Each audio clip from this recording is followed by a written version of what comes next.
Hello दोस्तों, कैसे हो आप सभी। उम्मीद करता हूँ कि आप सभी बहुत ही अच्छे होंगे। तो आज का ये वीडियो आप सभी के लिए बहुत ही ज़्यादा इम्पोर्टेंट होने वाला है, क्योंकि आज की इस नए वीडियो पर हम क्लास 10th साइंस का जो हमारे पास चैप्टर नंबर 12 है, उसका हम एक मोस्ट इम्पोर्टेंट टॉपिक के बारे में जानेंगे जो हमारे बोर्ड एग्जाम में बार बार पूछ लिया जाता है। तो हमारा टॉपिक है प्रत्यवर्ती धारा तथा दिष्ट धारा में अंतर। यह आपके बोर्ड एग्जाम में 5 नंबर में पूछ लिया जाता है अंतर, कि प्रत्यवर्ती धारा तथा दिष्ट धारा में अंतर लिखिए। ये भी आपके बोर्ड एग्जाम में हर साल आता है, और भी कितने मार्क्स में, तो 5 मार्क्स में आता है। तो सबसे पहले तो हम समझेंगे कि प्रत्यवर्ती धारा में अंतर किस प्रकार होता है। तो यहाँ पर हमारे सबसे पहला हमने लिखा है प्रत्यवर्ती धारा में कि प्रत्यवर्ती धारा का मान व दिशा आवृत्ति रूप से बदलता रहता है। मतलब जो हमारे पास प्रत्यवर्ती जो धारा है, इसका मान और दिशा जो रहता है वह आवर्त रूप से बदलता रहता है।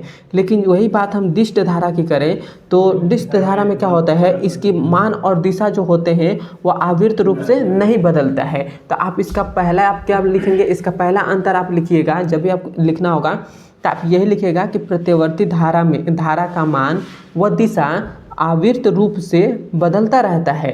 ये प्रत्यवर्ती धारा में लिखेंगे। और दिष्ट धारा में क्या लिखेंगे, दिष्ट धारा में लिखिएगा ये कि दिष्ट धारा का मान व दिशा आवर्त रूप से नहीं बदलता रहता है। इतना बात क्लियर है। मैं आशा करता हूँ कि आपको पहला अंतर समझ में आ गया होगा। एक बार मैं फिर से बता दे रहा हूँ, क्या लिखेंगे, लिखेगा कि जब भी आपको अंतर पूछेगा तो पहला चीज़ लिखे, पहला में लिखेगा कि प्रत्यवर्ती धारा का मान व दिशा आवर्ती रूप से बदलता रहता है। दिष्ट धारा में लिखेंगे कि दिष्ट धारा का मान व दिशा आवर्त रूप से नहीं बदलता रहता है। इतना बात क्लियर है। मैं आशा करता हूँ कि समझ में आ गया होगा। अब आप दूसरा अंतर क्या लिखेंगे, तो दूसरा अंतर यही लिखिएगा कि यह धारा अधिक खतरनाक होता है। मतलब जो हमारे पास प्रत्यवर्ती धारा जो है ये मतलब दिष्ट धारा से क्या होता है, खतरनाक होता है। और जो हमारे पास दिष्ट धारा है यह धारा कम खतरनाक होता है। मतलब जो हमारे पास प्रत्यवर्ती धारा है इससे कम खतरनाक होता है। ये नहीं है कि दिष्ट धारा भी खतरनाक नहीं होता है, दिष्ट धारा भी खतरनाक होता है, लेकिन प्रत्यवर्ती धारा से क्या होता है, कम होता है। क्लियर है। अब हमारे पास तीसरा जो हमारे पास है वो हमारे पास है प्रत्यवर्ती धारा का प्रभाव तार के केवल ऊपरी सतह पर होता है। मतलब क्या है, जो हमारे पास जैसे कोई भी केबल रहता है तो इस प्रकार से हमारे पास केबल रहता है, और इसके अंदर हमारे पास क्या रहता है, इसके अंदर हमारे पास ऐसे तार रहते हैं। क्या रहता है, ऐसे तार रहते हैं। तो ये जो हमारे पास तार है, ये तार तो इसके ऊपरी सतह पर क्या है, इसके ऊपरी सतह पर क्या हो रहता है, इसके ऊपरी सतह पर प्रत्यवर्ती धारा का प्रभाव इस पर रहता है। मैं ऐसा करता हूँ कि इतना बात क्लियर हो गया होगा। वही बात हम मैं करूँ दिष्ट धारा की, तो दिष्ट धारा का प्रभाव तार के सतह के ऊपर के साथ साथ अंदर भी रहता है। मतलब जो हमारे पास तार रहते हैं, ये जो हमारे पास तार अंदर का जो तार है इसके ऊपरी सतह पर तो रहेंगे ही, और इसके जो अंदर जो रहते हैं इसके जो अंदर भी क्या रहता है, दिष्ट धारा का प्रभाव रहता है। वही दिष्ट प्रत्यवर्ती धारा में क्या रहता है, तार के सतह पर मतलब प्रत्यवर्ती धारा का प्रभाव रहता है, और दिष्ट धारा में तार के सतह पर के साथ साथ इसके अंदर भी रहता है इसका प्रभाव। मैं ऐसा करता हूँ कि आपको तीसरा भी अंतर समझ में आ गया होगा। अब हम बात करते हैं चौथा अंतर के। तो यहाँ पर देखिए हमने चौथा अंतर क्या लिखा है, लिखा है कि प्रत्यवर्ती धारा को दिष्ट धारा में आसानी से बदला जा सकता है। मतलब जो हमारे पास जो प्रत्यवर्ती धारा मतलब जो है इसको हम क्या कर सकते हैं, आसानी तरीके से हम दिष्ट धारा में परिवर्तित कर सकते हैं। जैसे हमारे पास एसी जो हमारे पास है इसको हम क्या कर सकते हैं, डीसी में हम बदल सकते हैं। एसी हमारे पास क्या है, एसी हमारे पास प्रत्यवर्ती धारा है। प्रत्यवर्ती धारा को हम एसी कहते हैं, और डीसी हम किसे कहते हैं, दिष्ट धारा को डीसी कहते हैं।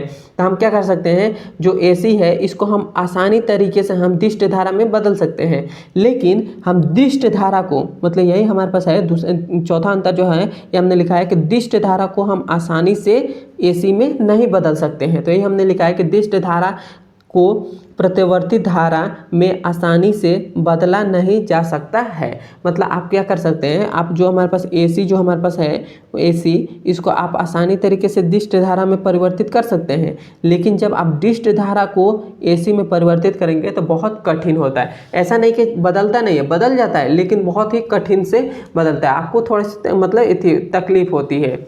क्लियर है? थोड़ी सी उसके बाद हमारे पास है पांचवा हमारे पास क्या है कि विद्युत चुंबक बनाने में AC का प्रयोग नहीं किया जाता है। मतलब जो हमारे पास विद्युत चुम्बकीय जब बनाते हैं, कोई भी विद्युत चुम्बकीय बनाते हैं, तो उसमें हम क्या करते हैं, प्रतिवर्ती धारा का हम प्रयोग नहीं करते हैं। लेकिन वही बात मैं करूं कि दिष्ट धारा की, तो जब भी हम चुम्बकीय बनाएंगे, विद्युत चुम्बकीय बनाएंगे, तो उसमें हम क्या करेंगे, दिष्ट धारा का प्रयोग करेंगे। मैं आशा करता हूँ कि आपको ये पूरी बात समझ में आई होगी।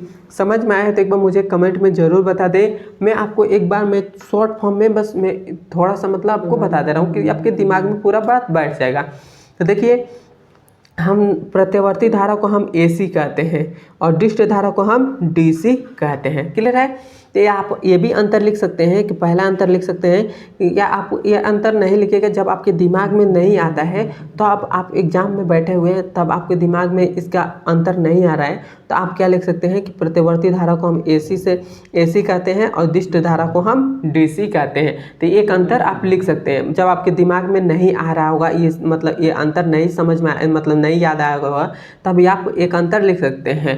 क्लियर है? तो इसका पहला आप अंतर लिखिएगा कि प्रतिवर्ती धारा का मान व दिशा बदलता रहता है और दिष्ट धारा का मान व दिशा नहीं बदलता रहता है, पहला अंतर। दूसरा अंतर कि जो हमारे पास प्रतिवर्ती धारा है, ये क्या होता है, अधिक खतरनाक होता है, दिष्ट धारा से अधिक खतरनाक होता है। और जो हमारे पास दिष्ट धारा है, यह क्या होता है, कम खतरनाक होता है। मतलब प्रतिवर्ती धारा से कम खतरनाक होता है दिष्ट धारा। उसके बाद हमने यहाँ पर लिखा है कि प्रतिवर्ती जो धारा का प्रभाव रहता है, वह तार के केवल ऊपरी सतह पर रहता है। मतलब कोई भी प्रतिवर्ती धारा का प्रभाव जो रहेगा वो तार के ऊपरी सतह पर रहेगा। वही बात मैं करूं दिष्ट धारा की, तो दिष्ट धारा का प्रभाव तार के ऊपरी सतह के साथ साथ क्या रहता है, ऊपरी सतह पर तो रहता ही है, तार के ऊपरी सतह के साथ साथ अंदर भी इसका प्रभाव रहता है। उसके बाद हमने यहाँ पर चौथा बात मैंने आपको बताया था कि प्रतिवर्ती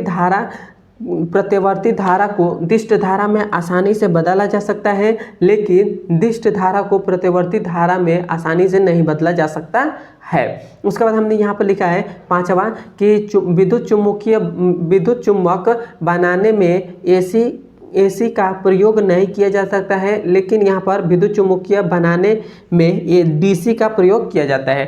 कोई भी यदि आप विद्युत चुम्बकीय बना रहे हैं तो उसमें आप क्या करेंगे, AC का प्रयोग नहीं कर सकते हैं, लेकिन आप DC का प्रयोग कर सकते हैं। मैं ऐसा करता हूँ कि आपको ये दिष्ट धारा समझ में आ गया होगा। समझ में आया तो एक बार मुझे कमेंट में ज़रूर बताएं और मेरे चैनल पर नए हैं तो मेरे चैनल को सब्सक्राइब कर दीजिएगा।